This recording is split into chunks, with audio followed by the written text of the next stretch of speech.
মা সর্বমঙ্গলা শ্রীরামকৃষ্ণদেব, মা সারদা দেবী, স্বামী বিবেকানন্দ, শিবজি স্বয়ং, পলাশিপাড়া সারদা রামকৃষ্ণ আশ্রম, মা সর্বমঙ্গলা মন্দিরের বিগ্রহ সমস্ত। কেদারেশ্বর মহাদেব, মা সারদা আশ্রম, মা সর্বমঙ্গলা মন্দির।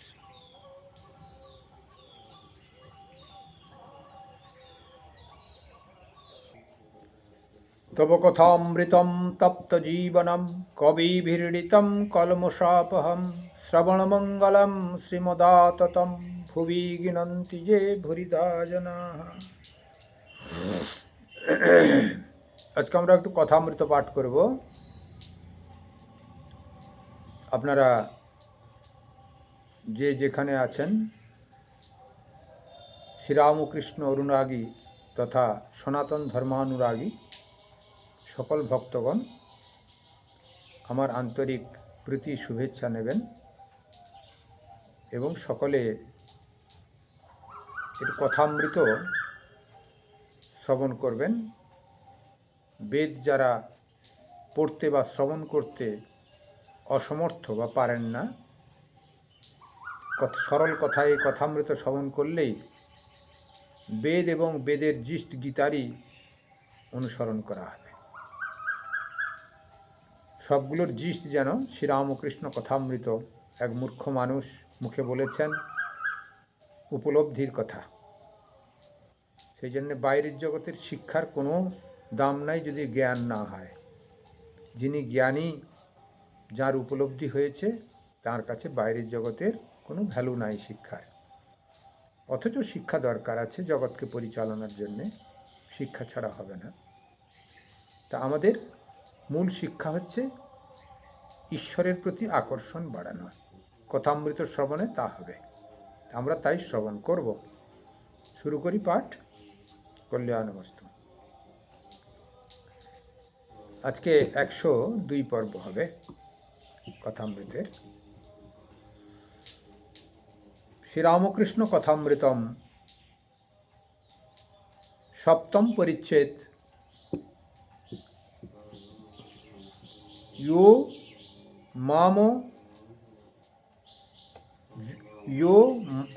मामो जमानित व्यक्ति लोक महेश्वरम असंग मूढ़ समत्तेषु सर्व पापै प्रमुच्यते।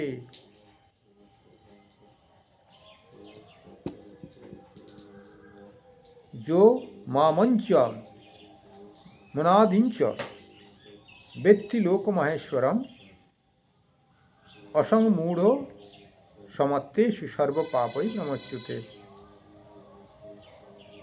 गीता 10:3, दशम अध्याय तृतीय श्लोक। তারপর কি বলছেন? উপায় বিশ্বাস। একজন ভক্ত মহাশয়, এরূপ সংসারী জীবের কি উপায় নাই? শ্রীরামকৃষ্ণদেব বলছেন অবশ্য উপায় আছে। মাঝে মাঝে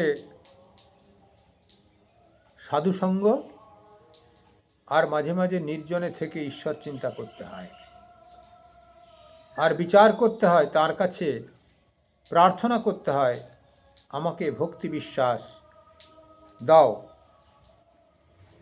বিশ্বাস হয়ে গেলেই হলো। বিশ্বাসের চেয়ে আর জিনিস নাই কেদারের প্রতি। বিশ্বাসের কত জোর তা তো শুনেছ। পুরাণে আছে রামচন্দ্র, যিনি সাক্ষাৎ পূর্ণ ব্রহ্ম নারায়ণ, তাই লঙ্কায় যেতে সেতু বাঁধতে হলো। কিন্তু হনুমান রাম নামে বিশ্বাস করে লাফ দিয়ে সমুদ্রের পাড়ে গিয়ে পড়ল, তার সেতুর দরকার হয় নাই। সকলের হাস্য। বিভীষণ একটি পাতায় রাম নাম লিখে ওই পাতাটি একটি লোকের কাপড়ের খুঁটে বেঁধে দিছিল। সে লোকটি সমুদ্রের পাড়ে যাবে। বিভীষণ তাকে বললে, তোমার ভয় নাই, তুমি বিশ্বাস করে জলের উপর দিয়ে চলে যাও গা, কিন্তু দেখো যাই অবিশ্বাস করবে অমনি তুমি জলে ডুবে মারা যাবে। লোকটি বেশ সমুদ্রের উপর দিয়ে চলে যাচ্ছিল। এমন সময় তার ভারী ইচ্ছা হলো যে কাপড়ের খুঁটে কি বাঁধা আছে একবার দেখি তো। খুলে যেমন দেখা এবং দেখলে কেবল রাম নাম লেখা আছে। তখন সে ভাবলে, এ কি, এই শুধু রাম নাম একটি লেখা আছে, যাই অবিশ্বাস অমনি ডুবে গেলে। যার ঈশ্বরে বিশ্বাস আছে সে যদি মহাপাতক করে, গো ব্রাহ্মণ স্ত্রী হত্যা করে, তবুও ভগবানে এই বিশ্বাসের বলে ভারী ভারী পাপ থেকে উদ্ধার হতে পারে। সে যদি বলে আর আমি এমন কাজ করব না, তার কিছুতেই ভয় হয় না। এই বলিয়া ঠাকুর গান ধরিলেন, আমি দুর্গা দুর্গা দুর্গা বলে মা যদি মরি, আখেরে এদিনে নাতারও কেমনে জানা যাবে গো শঙ্করী। নাসি গো ব্রাহ্মণ হত্যা করি ভ্রূণ, সুরাপান আদি বিনাশী নারী। এসব পাতক না ভাবি তিলেক, ব্রহ্মপদ নিতে পারি। ভারী সুন্দর। তারপর হুমা পাখির গল্প হলো। সাধুসঙ্গ, শ্রীরামকৃষ্ণদেব বলছেন উপায় কি বুঝেন, মাঝে মাঝে সাধুসঙ্গ করা। সংসারী জীবের উপায় কি প্রশ্ন করেছেন। সংসারী জীবের কে প্রশ্ন করলেন দেখি তো, একজন ভক্ত প্রশ্ন করলেন, সংসারী জীবের উপায় কি। শ্রীরামকৃষ্ণদেব বলছেন মাঝে মাঝে সাধুসঙ্গ করো।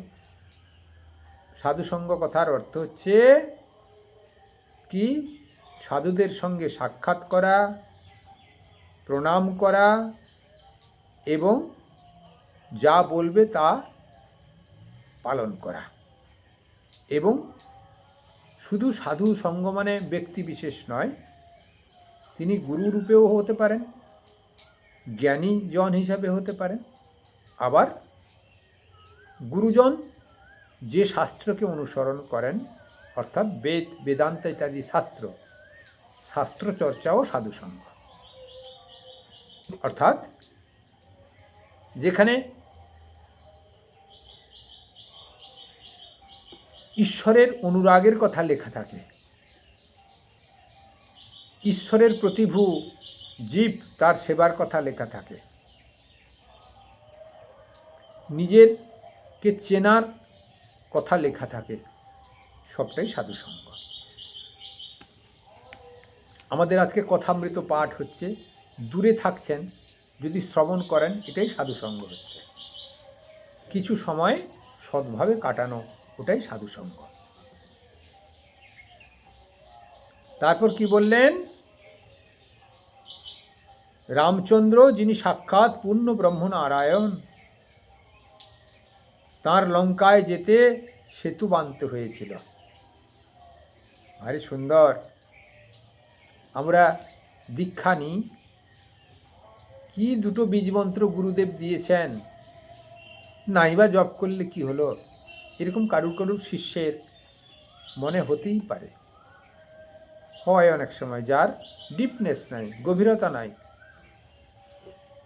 ওই চাপে পড়ে দীক্ষা নেওয়া। আমরা এই জন্যে একটু বই পড়তে বলে দিই, দুবার ঘুরে আসুক, একটু আকর্ষণ বোধ করুক, দুবার মন্দিরে এসে ভ্রমণ করুক, পরিবেশের সঙ্গে সংযুক্ত হোক, তারপর দীক্ষা নিক, এটা করা হয়। আমরা সাধুরা করে সাধারণত, গৃহস্থ লোক করবে না, তারা পয়সা কামাইয়ের জন্যে যেখানে পারবে দীক্ষা দিয়ে দেয়।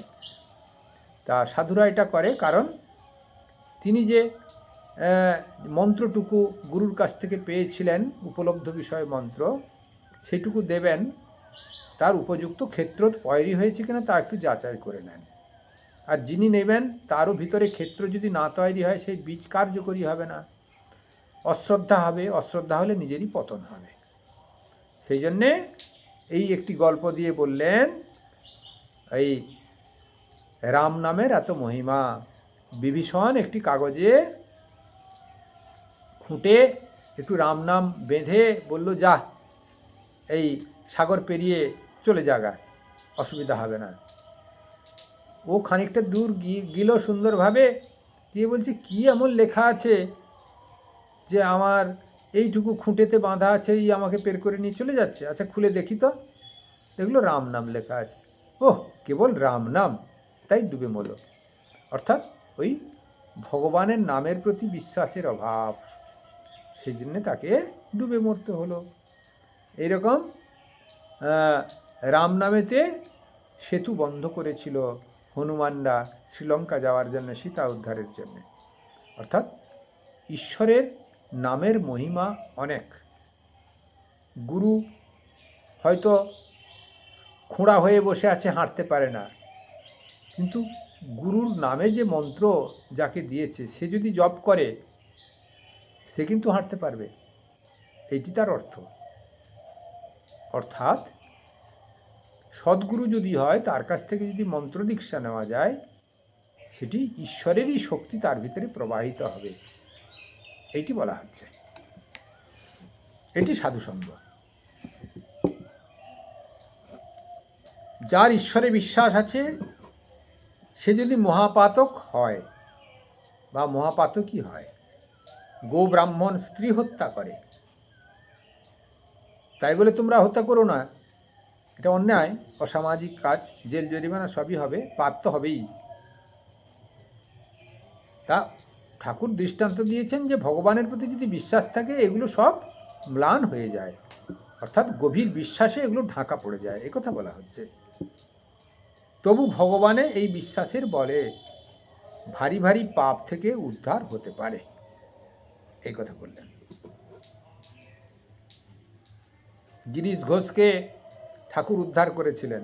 গিরিশ ঘোষ বলে বলছিলেন মজা করে, আমি যদি জানতুম এরকম একটা পাষাণ্ডকে তিনি উদ্ধার করে দিবেন, আরও কত কি পাপ করতুম। নিমেষে তিনি উদ্ধার করে দিয়েছিলেন। অর্থাৎ ভগবানের ইচ্ছাতে কখন যে ছেলে মানুষের মতো কাকে কৃপা করে বসেন, কোনো ঠিক থাকে না। আমাদের সাধন ভজন করে যেতে হবে, সৎসঙ্গ করে যেতে হবে, সুন্দরভাবে জীবনযাপন, ঈশ্বর জ্ঞানেতে সমাজসেবা করে যেতে হবে। ভগবান যখন কৃপা করবেন, ঠিক কৃপা করবেন। আমরা তো শান্তিতে থাকতে পারবো। মানুষের অকল্যাণ না করলে ভয় থাকবে না, শান্তিতে থাকা যাবে। শান্তিতে থেকে থেকে কিছুকাল কাটাই, তারপর ভগবান দেখা দিক না দিক পরের কথা পরে, অবশ্যই দেখা দেবে, এই বিশ্বাস রেখে এগিয়ে যেতে হবে।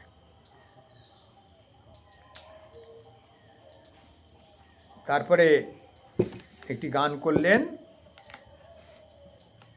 আমি দুর্গা দুর্গা বলে মা যদি মরি, আখেরে এদিনে নাতারও কেমনে জানা যাবে গো শঙ্করী।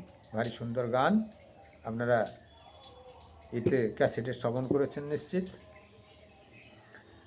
তারপরে বলছেন কি, নরেন্দ্র হোমপাখি হেডিং, এই ছেলেটিকে দেখছো, নরেন্দ্রকে পরিচয় করাচ্ছেন। এই ছেলেটিকে দেখছো, এখানে একরকম দুরন্ত ছেলে, বাবার কাছে যখন বসে যেমন জুজুটি, আবার চাঁদনিতে যখন খেলে তখন আর এক মূর্তি।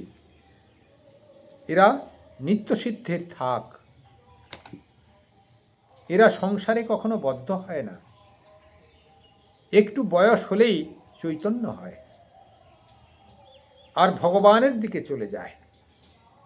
এরা সংসারে আসে জীব শিক্ষার জন্যে।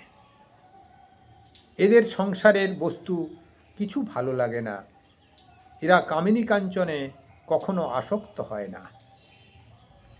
ভারী সুন্দর কথা বললেন। বেদে আছে হুমা পাখির কথা, খুব উঁচু আকাশে সে পাখি থাকে, সে আকাশেই ডিম আকাশেতেই ডিম পাড়ে, ডিম পাড়লে ডিমটা পড়তে থাকে, কিন্তু এত উঁচু যে অনেক দিন থেকে ডিমটা পড়তে থাকে। ডিম পড়তে পড়তে ফুটে যায়, তখন ছানা পড়তে থাকে, পড়তে পড়তে তার চোখ ফেটে ডানা বেরোয়। চোখ ফুটলেই দেখতে পায় সে পড়ে যাচ্ছে, মাটিতে লাগলে একেবারে চুরমার হয়ে যাবে। তখন সে পাখি অর্থাৎ মার দিকে একেবারে চোঁচা দৌড় দেয় আর উঁচুতে উঠে যায়। নরেন্দ্র উঠিয়া গেলেন। সভা মধ্যে কেদার, প্রাণকৃষ্ণ মাস্টার প্রভৃতি অনেকে আছেন। শ্রীরামকৃষ্ণ, দেখো নরেন্দ্র গাইতে বাজাতে পড়াশোনায় সবটাতেই ভালো। সেদিন কেদারের সঙ্গে তর্ক করছিল, কেদারের কথাগুলি কচকচ করে কেটে দিতে লাগলো। ঠাকুরও সকলের হাস্য। ঠাকুর নিজেই বলছেন, আবার নিজে হাসছেন মাস্টারের প্রতি। ইংরেজিতে কি কোনো তর্কের বই আছে গা? মাস্টারকে জিজ্ঞাসা করছেন। মাস্টার বললেন, আজ্ঞা হ্যাঁ আছে, ইংরেজিতে ন্যায়শাস্ত্র, লজিক আছে। শ্রীরামকৃষ্ণ, আচ্ছা এই রকম একটু বলো দেখি। মাস্টার এইবার মুশকিলে পড়লেন, বলিলেন, একরকম আছে সাধারণ সিদ্ধান্ত থেকে বিশেষ সিদ্ধান্তে পৌঁছানো। যেমন সব মানুষ মরে যাবে, পণ্ডিতেরাও মরবে, পণ্ডিতেরাও মানুষ, অতএব পণ্ডিতেরাও মারা যাবে। হঠাৎ করে সিদ্ধান্তে আসা হচ্ছে না পণ্ডিতরা মরে যাবে, মাঝখানে কি দেওয়া হলো? পণ্ডিতেরাও মানুষ, সব মানুষ মরে যাবে সিদ্ধান্ত, অতএব পণ্ডিতেরাও মানুষ, অতএব পণ্ডিতেরা মারা যাবে। এইরকম সিদ্ধান্তে উপনীত, লজিক, যুক্তির মাধ্যম দিয়ে উপনীত হওয়া হয়। এটি আছে বললেন মাস্টারমশাই ঠাকুরকে। তারপর কি বলছেন? যেমন আরেকটি দৃষ্টান্ত, এ কাকটা কালো, ও কাকটা কালো, আবার যত কাক দেখছি সবই কালো, অতএব সব কাকই কালো। সমষ্টি সিদ্ধান্ত হলো, এক থেকে সমষ্টি সিদ্ধান্ত। আর ওখানে সমষ্টি থেকে একেরও মৃত্যু হবে। দুটো বিপরীত দিকে দেখানো হলো। প্রথমটা হলো কি, সব মানুষ মরে যাবে, পণ্ডিতও একটা মানুষ, সে পণ্ডিতও মারা যাবে, তাহলে সব থেকে একে দেখানো হলো। আবার এটা এক থেকে সবে দেখানো হলো। একটা কাক কালো, ওই কাকটা কালো, যত কাক দেখছি সব কালো, অতএব সব কাকই কালো।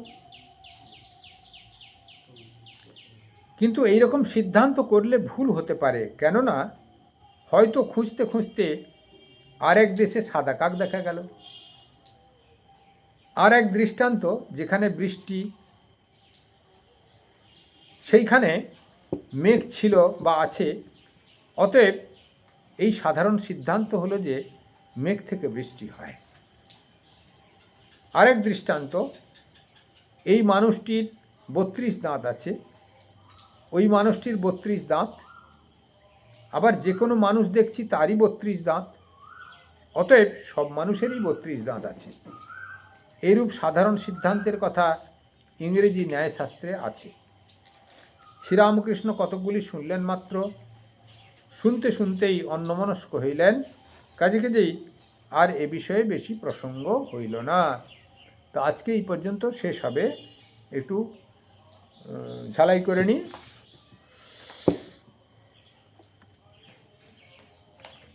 আচ্ছা, নরেন্দ্রনাথ বসেছে, নরেন্দ্রের ঠাকুর প্রশংসা করছেন। নরেন্দ্রের হাতও এরকম অ্যাস্ট্রোলজিরা দেখেছিলেন, অ্যাস্ট্রোলজাররা, আর জ্যোতিষ যারা ঠিকুজি করে আর কি, তারাও দেখেছিল দুই দিকে। যদি সংসার করে তিনি রাজসিংহাসনে বসে সংসার চালাতে পারবেন, আর তিনি যদি সন্ন্যাসী হন তিনি সারা বিশ্বকে ধর্মজগতের শ্রেষ্ঠ স্থানে নিয়ে যেতে পারবেন। তার হাতে এমনই ছিল। ঠাকুর সে বসে আছেন, সেরকম ধরনের কথা বলছেন।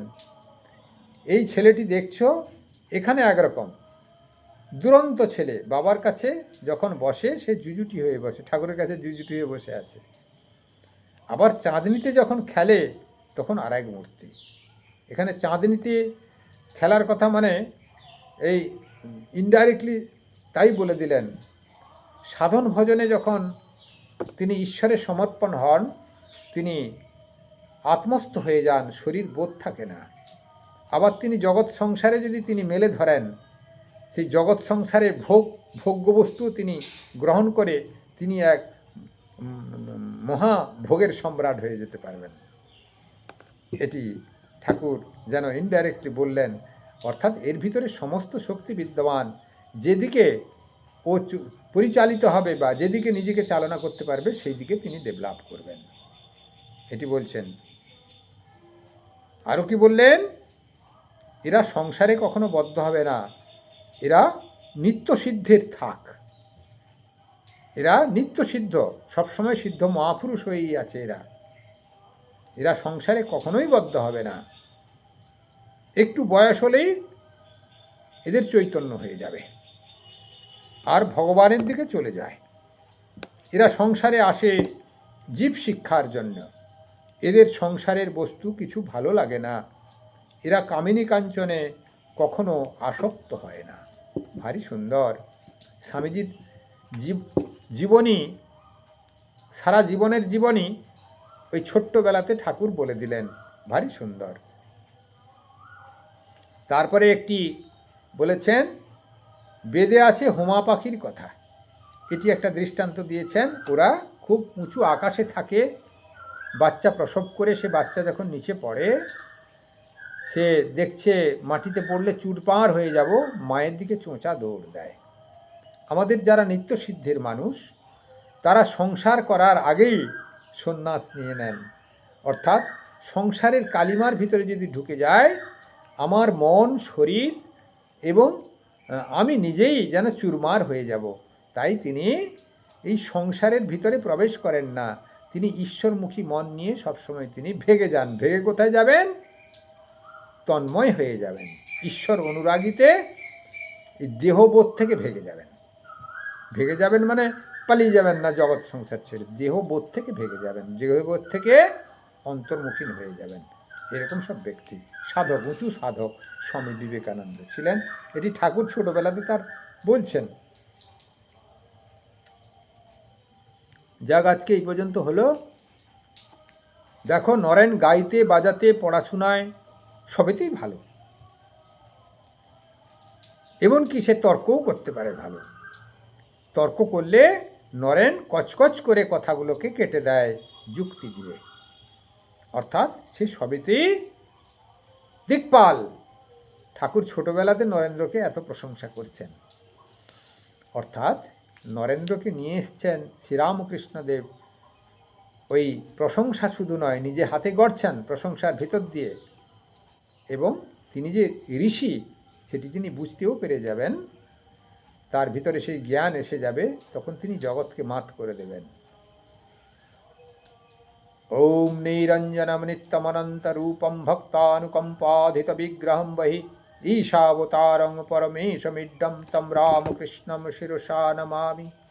সর্বে ভবন্তু সুখিনঃ, সর্বে সন্তু নিরাময়া, সর্বে ভদ্রাণি পশ্যন্তু, মা কশ্চিৎ দুঃখমাং ভবেৎ।